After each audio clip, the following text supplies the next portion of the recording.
ஒரு சகோதரன் நல்ல ஒரு அந்தஸ்தில் இருந்தார், நல்ல ஒரு வேலையில், நல்ல ஒரு டெசிக்னேஷன், நல்ல ஒரு பதவியில் இருந்தார். அவர் எப்படியோ அந்த பார்ட்டின்னு சொல்லி குடிப்பழக்கத்துக்கு அவரை கொண்டு போயிட்டாங்க. குடிப்பழக்கத்தில் கொஞ்சம் கொஞ்சமாக அதில் அடிமையாயிட்டார். கடைசியில் ஃபேமிலியில் சமாதானம் கெட்டு போச்சு. ஒய்ஃபு பிள்ளைகள்லாம் போயிட்டாங்க வீட்டை விட்டு. அவர் என்ன பண்ணார்? குடி இருந்தால் போதும், ராத்திரியும் பகலும் குடித்து ஒழுங்காக வேலைக்கு போகாமல் அங்கேயும் சஸ்பெண்ட் பண்ணிட்டாங்க.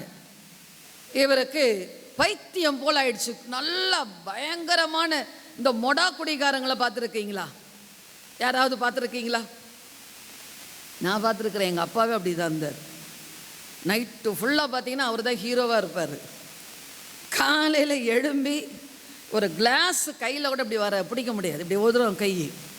ஏன்னா அடுத்தது போய் அவர் குடித்தாதான் அந்த கை ஸ்டெடி ஆகும். இந்த மாதிரிலாம் மொடா குடிகாரங்க இருக்கிறாங்க. அந்த சகோதரன் அவருக்கு குடி இல்லைன்னா அவரால் இருக்க முடியாத ஒரு கட்டத்தில் இவருக்கு கீழே இருந்த வேலை பார்க்குறவங்களுக்கு கால் பண்ணார். ஏப்பா ஏதாவது ஒன்று உதவி செய்ய. ஒரு நாள் செய்வாங்க, 2 நாள் பணம் கொடுப்பாங்க, 3ஆவது நாள் ஐயோ இந்த ஆளுக்கு ஒரு வேலையே இல்லை.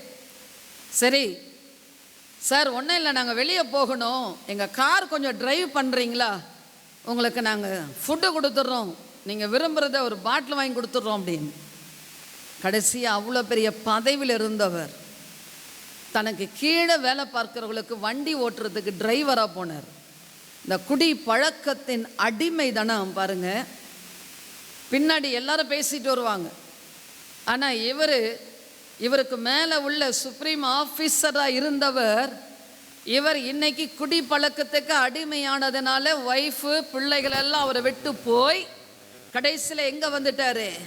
நீ ஒரு பாட்டில் கொடுத்தா போதையா, நீ என்ன சொன்னாலும் நான் வேலை பார்க்குறேன்னு. பாருங்க, அவருடைய கௌரவம் போச்சு, அவருக்கு இருந்ததான மதிப்பு போச்சு. அடிமை தனம் என்பது அதுதாங்க. இன்றைக்கு சாத்தான் ஒவ்வொருத்தரையும் கட்டி அவன் கண்ட்ரோலில் வைக்கணும்னு பார்த்துக்கிட்டே இருக்கிறான். செல்ஃபோனுக்கு அடிமை, அது ஒரு போதை மாதிரி மைண்டை போட்டு கட்டி வைக்கிறது. அது இல்லைன்னா என்னால் இருக்க முடியல.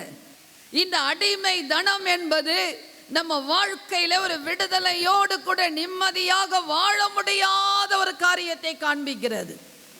ஆண்டவர் சொன்னார், நான் உன்னை மீட்டெடுக்கிறேன்,